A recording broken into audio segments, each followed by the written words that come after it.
पूरा local.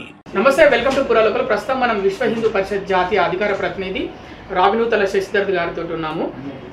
Marwadi go back అంటూ ఒక విషయం పైన ఇప్పుడు పెద్ద వివాదం తలెత్తింది. అసలు ఎట్లా చూస్తారు? అసలు ఎందుకు ఆ వివాదం తలెత్తింది? మార్వడి గో బ్యాక్ అని నినాదాలు చేస్తున్నారు కొంతమంది.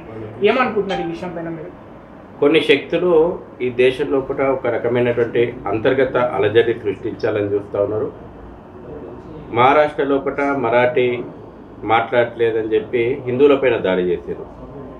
మరి మహారాష్ట్ర లోపల ఉర్దూ మాట్లాడుతున్నటువంటి వాళ్ళు కనవలేదా వాళ్ళకు? కర్ణాటక లోపల కన్నడం మాట్లాడతలేరని చెప్పేసి దాడులు చేసిండ్రు. కర్ణాటక లోపల ఉర్దూ మాత్రమే మాట్లాడుతున్నటువంటి వాళ్ళు కనవలేదా?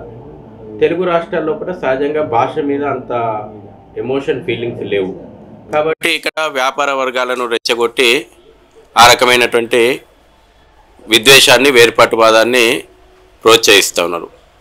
భారత్ ఒక అఖండతను చాటుతుంది. ఒక తల్లి బిడ్డలం మనమందరం కూడా.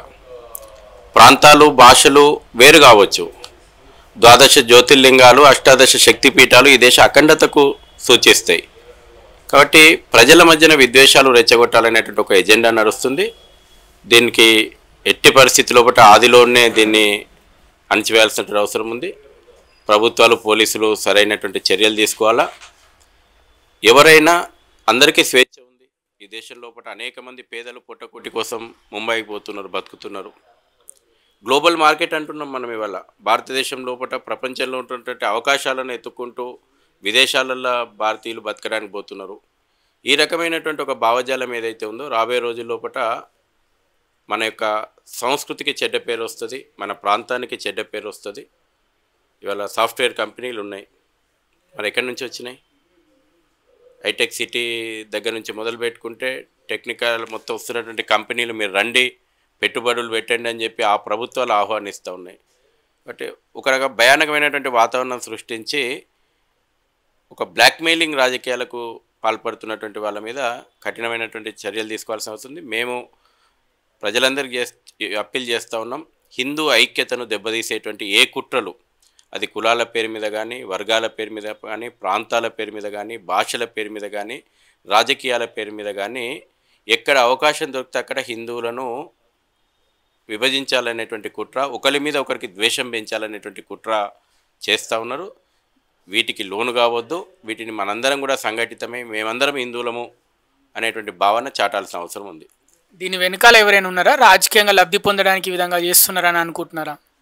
రాజకీయాలన్నీ కూడా హిందువులను విభజించాలనే నడుస్తున్నాయి కదా.